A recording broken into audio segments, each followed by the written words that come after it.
У жителя кыргызского села Сары-Талаа Акжола Азаева 13 октября умерла жена Канайгуль Сатыбалдиева, с которой он прожил почти 50 лет. Акжол хотел похоронить жену на местном мусульманском кладбище, однако ему не разрешили, потому что она была христианкой-баптисткой. Похоже, они разрыли могилу. Она была добродетельным человеком, но она читала Библию, и они сказали, что тем самым она предала нашу религию. Между представителями различных конфессий в Центральной Азии, где преобладает мусульманское население, бывают напряженные отношения, поэтому Азаеву пришлось хоронить супругу трижды. В первый раз Акжол похоронил супругу в безымянной могиле в селе Рукту. Однако уже через час после похорон местные жители заставили выкопать тело. Тогда Сатыбалдиеву похоронили во второй раз на смешанном мусульманско-православном кладбище. Через 2 дня местные представители обеих конфессий потребовали, чтобы ее тело было перенесено. Они разрешают хоронить здесь только православных. Остальные конфессии не признают. Поэтому они вообще запретили хоронить ее на своей территории.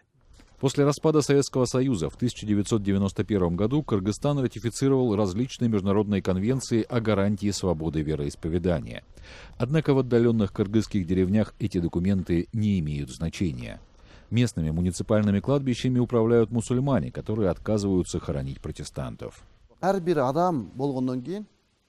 человек имеет право быть похороненным, но не на мусульманском кладбище. Я имам, а значит представлять только мусульман. Я не могу отвечать за христиан, баптистов или свидетелей Иеговы.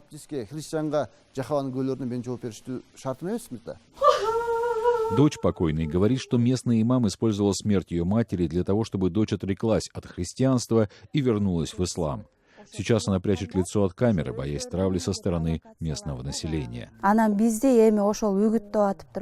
агитируют людей, приходят на собрания, которые созывают муллы, и говорят, что баптисты хуже террористов, что они плохие. Мы живем в свободной стране, где каждый волен выбирать веру. Сам Акжол Азаев мусульманин, но это не помогло ему в поисках могилы для супруги христианки. Сейчас место ее захоронения держится в секрете. Акжол надеется, что она, наконец, обретет покой.